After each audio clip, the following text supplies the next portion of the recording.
Hello happy Holi देवर जी। चुपचाप चल जाता हरी राधा बुझाता का बोल जी कुछ ना के केहू डरवा होता केहू कुछ कहता तो वो बोली अरे का भौजी आज बेटी में केहू हमरा के डरवा दी हम डरा जाए वाह का कहलू का किस कलर एकरा आगे कुछ ना तो बानर बना दे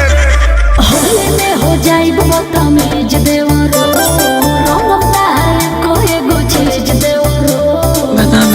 तेहू मार ले बड़ी इसका भौजी पागल लिया ताहर हो जाए देवरो आज ताहरा के हो बचाए देवरो सुनो ना का किस कलर की चड्डी? चुप माहौल बिगड़बू जइबू के नाही हंसे बता दो ना। लइका जवान बुढ़ाओ के रंगल से घेरतिया चौवादी के अरे भौजी पूछे ले होली में कैसन कलर चढ़ी भौजी पूछे ले होली में कैसन कलर चढ़ी के सुनो ना बता दो ना। म्यूजिक बजे दे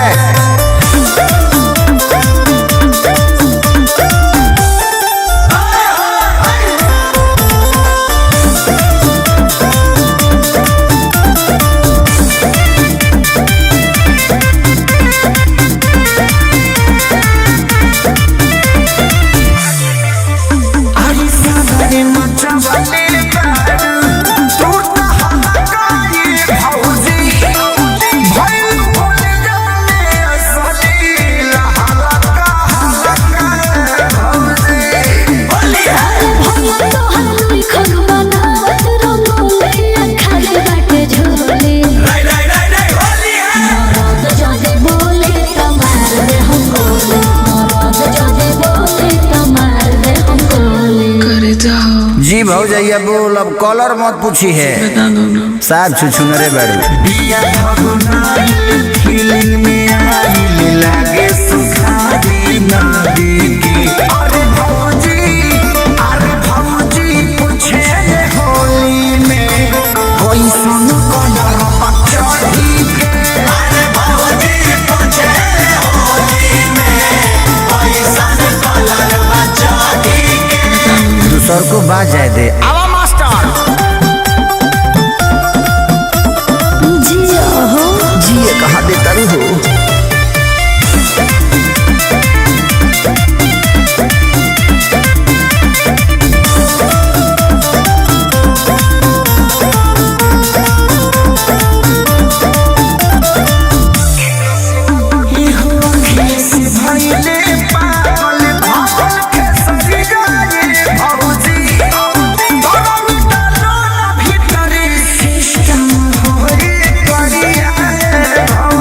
बोल तू बड़ो रंगीन रहन भैया से सादा कोनी बड़े हो जाए ओकरे फायदा उठाव तारू हो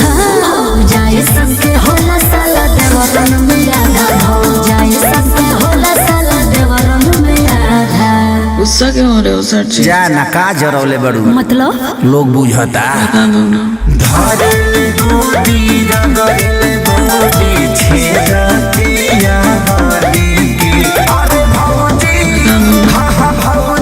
पूछे ले होली में कैसन कलर चढ़ी के अरे भौजी पूछे ले होली में कैसन कलर चढ़ी के सुनो ना हम गिनती भुला गइल बनी पंकज भैया ले पूछ ले जाके बता दो ना। बात कैसन कलर